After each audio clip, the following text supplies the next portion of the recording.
Sizning nomingizda ko'chmas mulk bor, lekin soliqlari juda katta chiqyapti. Siz esa bundan norozisiz. Chunki kadastr belgilagan narx siz o'ylaganingizdan ancha baland. Aslida esa mulkingiz qiymati pastroq deb hisoblaysiz. Lekin baribir katta soliq to'lab yuribsiz. O'rtoqlar, bu holatni oson hal qilish mumkin.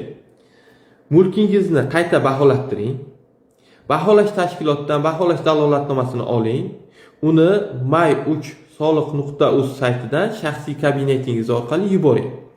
Shundan keyin soliq organi hisob-kitobni qayta ko'rib chiqadi va yangi bahoga asosan soliqni qayta hisoblaydi. Natijada soliqlaringiz ancha kamayishi mumkin.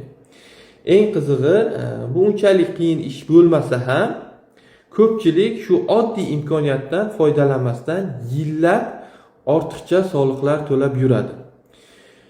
Shu ishni kechiktirmang, hoziroq boshlang. Agar o'zingiz qila olmasangiz, bizga murojaat qiling, biz yordam beramiz.